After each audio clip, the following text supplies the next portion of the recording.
Hi, I'm Steve Shelburne, owner and operator of Shelburne RV here in beautiful Cleveland, Tennessee.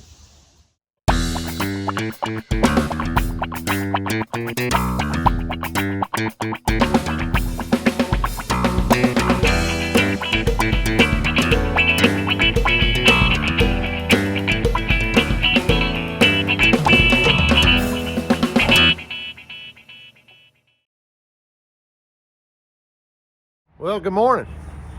Welcome back. It's a bright Monday morning. Of course, we did have time change over the weekend, so it's a little not used to coming in with the still dark. But I like this kind of time change. This is the time I wish we'd just stay on. So, had a good week last week. We've had a lot of campers come in the last week, so things have definitely changed for us here. Obviously the grass, you can see the grass is growing. I just had my first grass cutting of the year. So people are starting to get their campers out, starting to get into them and see what's going on with them. So that's definitely changing a little bit, but got a lot going on this week, which is good. So got a Prevost bus that just showed up a few minutes ago, and it's got two basement airs that have problems. So this guy drove all the way down from Ohio to see me. So I'm gonna go down here and grab him right quick, and we can't bring him in the traditional way because the Prevost sits so low to the ground, so I will have to take him around the block, bring him in through the back. So we're gonna get him in the shop here. Mr. Lewis is getting his bay blowed out right now so we can get working on that. So I'm gonna go down here and grab this, and then we'll take a look at what's going on. All right, so we're working on a 2006 Prevost built out by Country Coach. We did a little testing on this, and so we found out that both units are actually running. The compressors have good amp draw.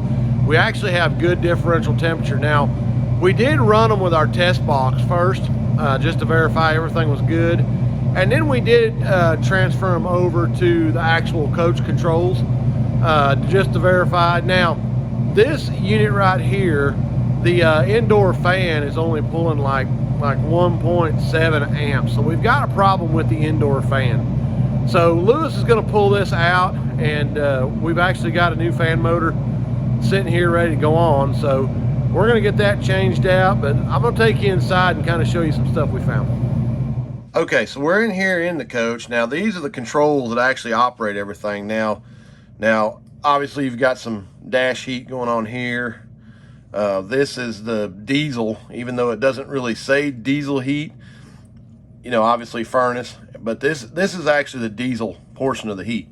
Now, what's kind of confusing about this, and again, I don't work on a ton of Prevostes, but you Prevost guys out here probably already know this, and I'm probably looking dumb by saying this, but it is kind of confusing to me because in the Winnebagos, typically you've got gas heat or furnace heat, and then you've got electric heat. Now, this is the driver's side basement air, and this is the passenger side basement air. Now, obviously you can see you've got your fan modes, you've got your heat cooling off, but I guess what was kind of confusing for myself and the customer was this does not say electric heat.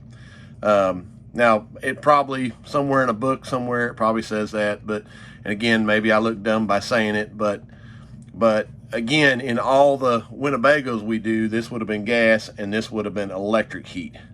So this is the heat pump mode for this actual unit. So again, might be dumb by saying that, but just, it was kind of confusing for us.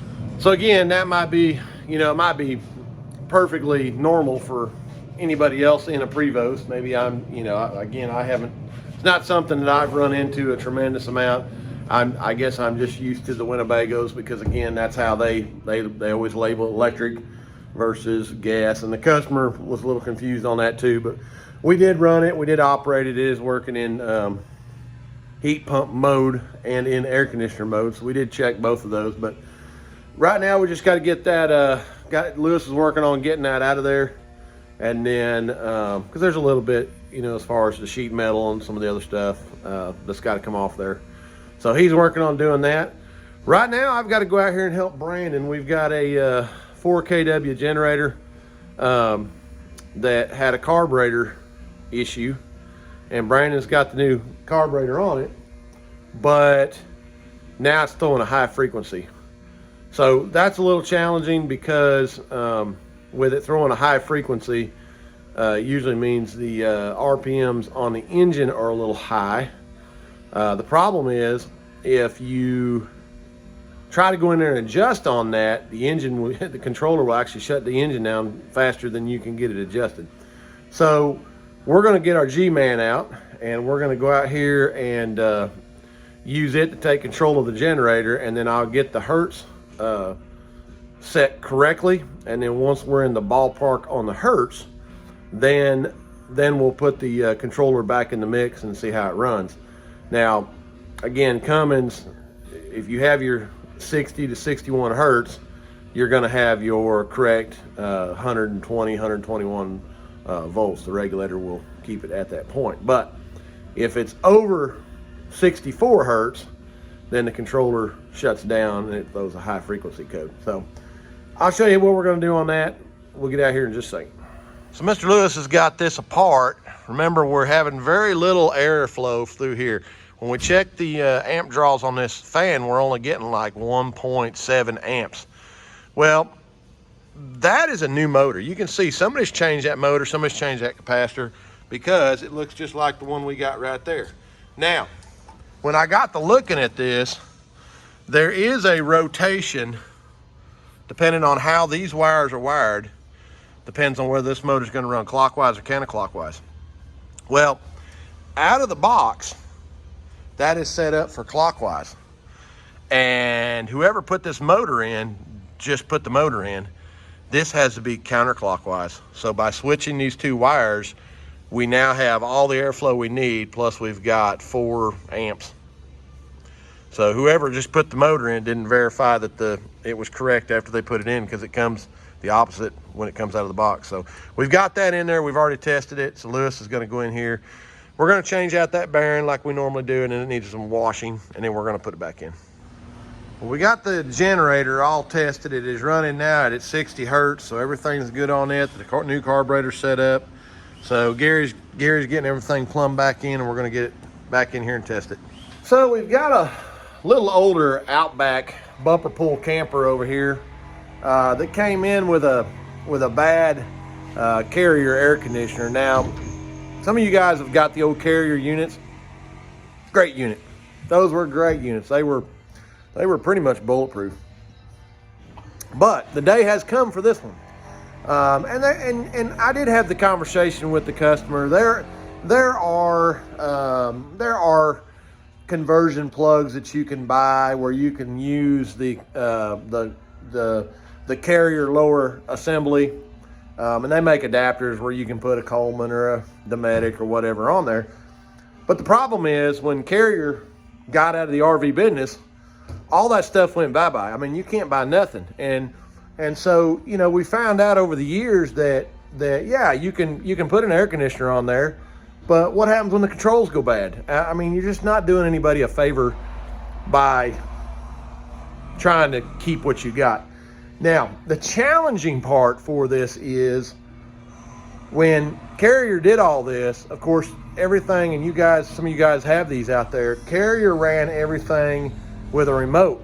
So if we update it, we've obviously got to run a thermostat and some wires and all that, which can sometimes be challenging, but it's the right way to do it now in the world that we live in with all the parts that we have and where we're at.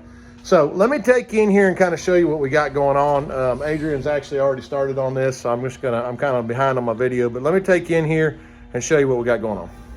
So part of the challenge, obviously, again, is we've got to mount a thermostat. We got to get a thermostat for this thing, because, you know, you can use some of these Bluetooth controllers, but again, we've got the furnace to deal with. Those are the 2 wires for the furnace. This is your 12 volt negative, 12 volt positive, and then your 110 for the actual unit. So we have decided that's where the old Carrier remote was. And so what Adrian's done is he's been able to feed this wire through here. We pulled the refrigerator out real quick, and then we're going to fish the wire over here and mount the thermostat right there. Now, by doing that, we can obviously change the lower assembly, update the lower assembly. We're going with the Coleman Mach 15. So Coleman thermostat, J-box going in that.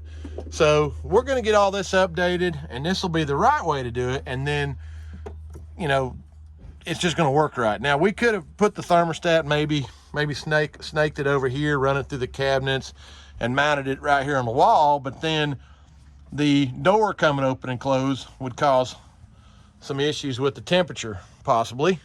The other issue is we could have run it through the vent in the ceiling and come back here and mount it on here, but then you're not really getting a good temperature from that if the door's closed. So we just felt that, you know, it took us 10 minutes to pull the refrigerator out, and then fishing that wire over here is going to be the best solution for that. So we're back here on the Airstream. Lewis has been working on this today. As you can see, the new tub is in, and we started working on the wall. We've got everything with the radius. Now, the reason we put this right here is the gentleman does want a pull handle. And so we did frame that up, but we wanted to make sure, because we weren't really sure where about in there he was going to want that. So we wanted to make sure we had plenty of strength right there, so that way if he had to get up or his wife had to get up, it had plenty of room. Now, we're going to build that up a little bit right there, because again, the countertop's going to be right there. So we're going to build that over. So Lewis is just getting some strength in there, but everything is pretty well in there, just kind of framing it up. And we have figured out how we're doing the plumbing. That plumbing pipe right there has got to go back behind all that stuff, and it's got to go all the way around all this. And it's actually going to tie into that right there. So we're going to Y, because there's the drain for that. So it's going to come under, and we're going to Y them back there behind that. And that'll be the drain for the kitchen sink along with the shower drain. So kind of coming along. It's just trying to get everything to fit just right. So we did have a silver back fifth wheel that came in with some storm damage, and I'm going to show you what's going on here. But as you can see, look what's going on in the skylight over there. We're going to walk over here and take a look at that. But I actually had some tree damage from the storm, and so not only did it damage the skylight, and you can see the skylight, you know, obviously got a tree through there, but the tree actually fell across this thing, and as you can see, it got into the membrane. Now, kind of the fortunate thing for the customer is, see all that alligator skinning that's going on in this EPDM roofing?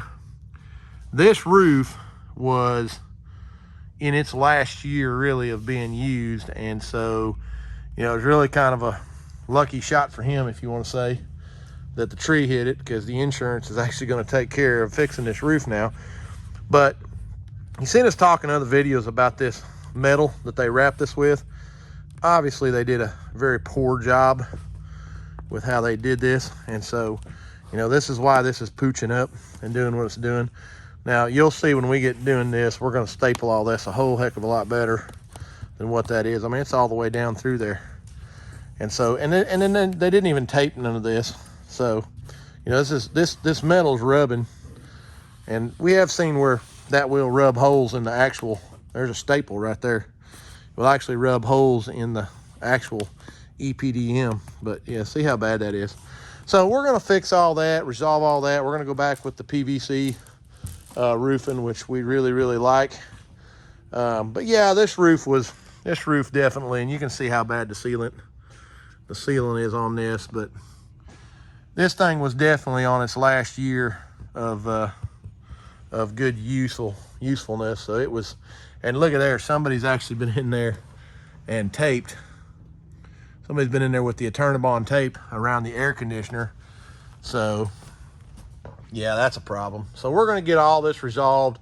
We're going to update the old air antenna to the King Jack, which we really like those products. So we're going to get this thing updated, and then with the new PVC roof, and this thing will be awesome. Okay, so this Outback, we've got the new lower assembly in there, got the new thermostat on the wall, and everything's working great. So this one's ready to ship out. Brandon's been over here working on the Silverback. Now you can see all of the old EPDM roofing is sitting on the ground right there. Now I can tell you, it took Brandon, both of us, to be able to pull this stuff off. It wasn't a fact that they didn't glue it down. They glued the crap out of this stuff. So it was glued down very, very well. So we've got all that off, and then we did have 2 sheets of OSB here that had water damage, and you can see how far down it got into that. So Brandon's got the new OSB ready to go on here. So we're gonna get that on, and then get this get the corner molding back on, and then we're gonna go in here and re-secure this. Of course, there was no tape here. You see what they use here, which is a bad idea. And then see the gap right there? None of that was screwed down. So we're gonna get all these screwed back down the correct way, get all this under control, and then tape it all. All this has got to be taped. So right now, Brandon's just working on trying to get the front turn bar off and cleaned up, which he does, because we've got to tuck that material up underneath that, keep it from pulling under there. So we're gonna get it all prepped and ready. Start putting some material down.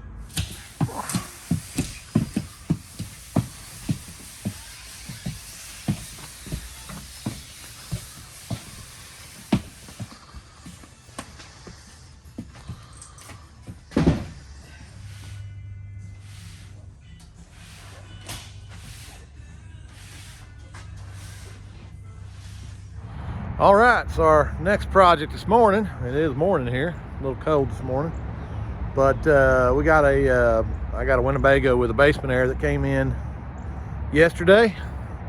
So I'm gonna go down here this morning, grab it, get it up here, and we'll see what's going on with it. Not sure, said making some noises and some other stuff, so go down here right quick and grab it and get it up here in the shop, and we'll put the test box on it and see what we got. All right, so Cody and I are working on a 46515-811.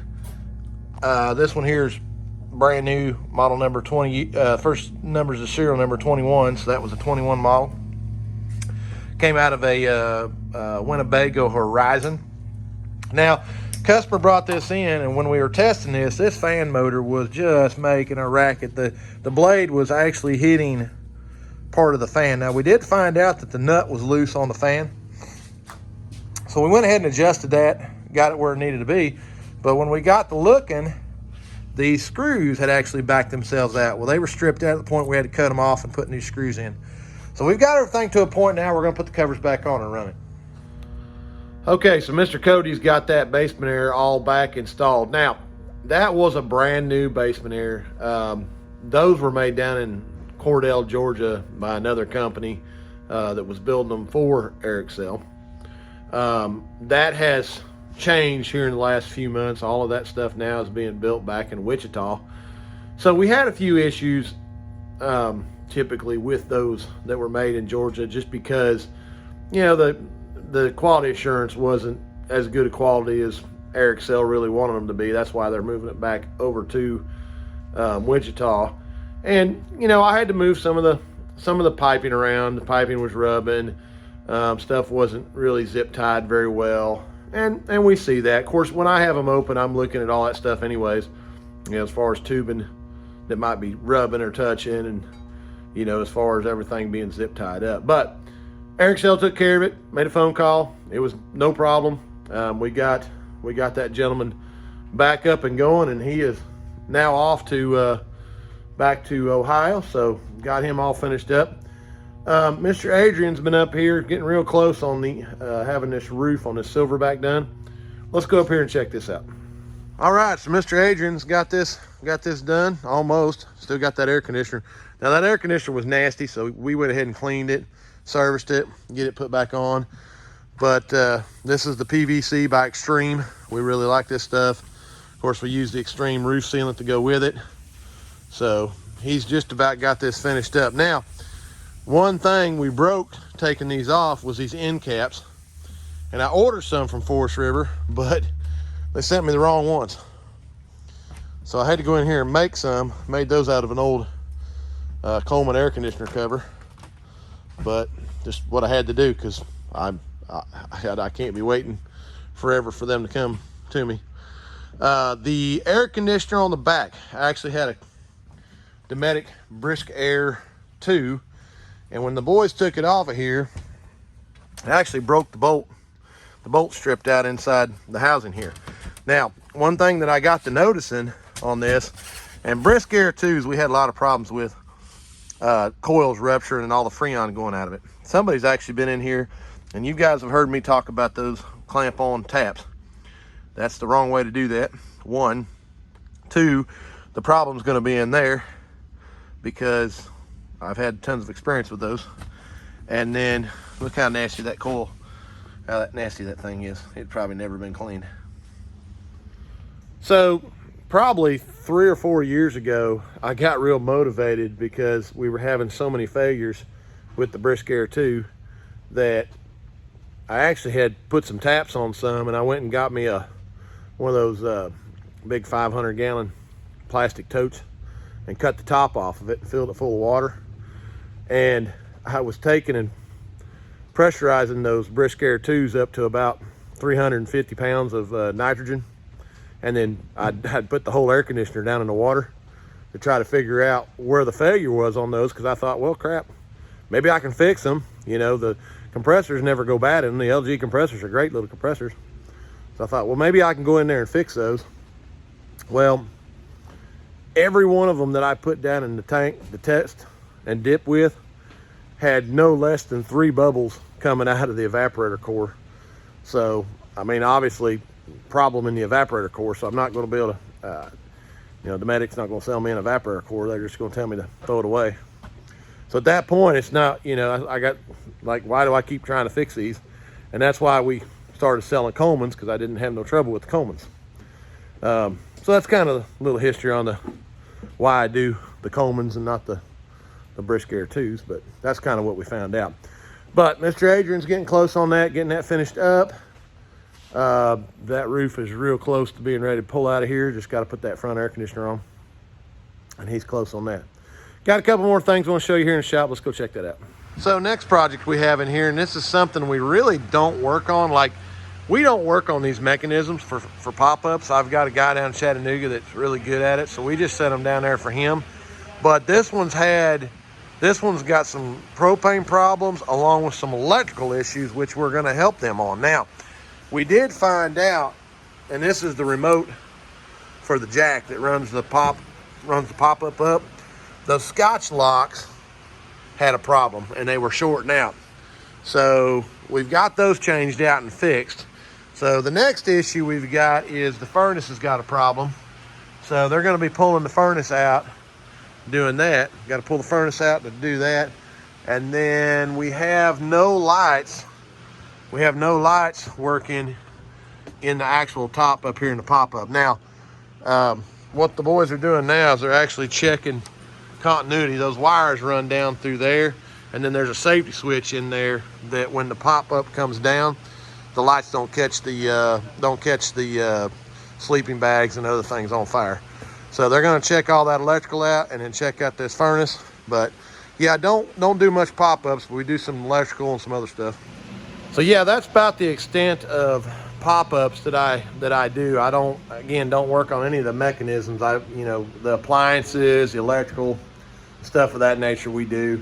I had a guy call me, I guess it was 2 months ago now, looking for somebody to work on a pop-up, and of course he told me the cable was broken. I struggle with parts for those, and so the gentleman down there in Chattanooga, he works on them. He does a fabulous job.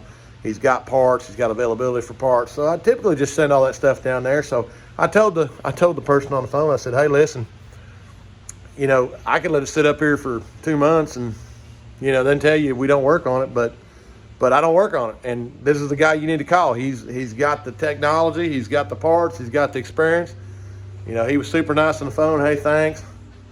Well, then like a week later, I get a 1-star review from him, and he puts on my Google reviews, you know, full service, but don't work on pop-ups. Well, I guess I should have just let it sit down here for 2 months and then told him. If I'm going to get a bad review, I guess I should have just done that. Here I'm trying to be a good person and help him along as quickly as I could. But yeah, that's the way it goes some days, you know. What's the old saying? no good deed ever goes unpunished. There you go. So that's the extent of pop-up repair that Shelburne RV does right there. You got an appliance problem, you got an electrical problem, I'll help you all day long. Pop-up cables or mechanisms, I'm not your guy, but I'll tell you who to take it to. So that's the way that goes. All right, well, that's going to finish us up here this week at Shelburne RV. I appreciate everybody watching. Thanks for all the comments. Last week's video was a little slow getting out. The people who produced my videos were actually on spring break, so I got it out as quick as I could for you guys. So thanks for watching, and as always, what is the video, Gary? Cousin Gary approved. Cousin Gary approved. Y'all take care now.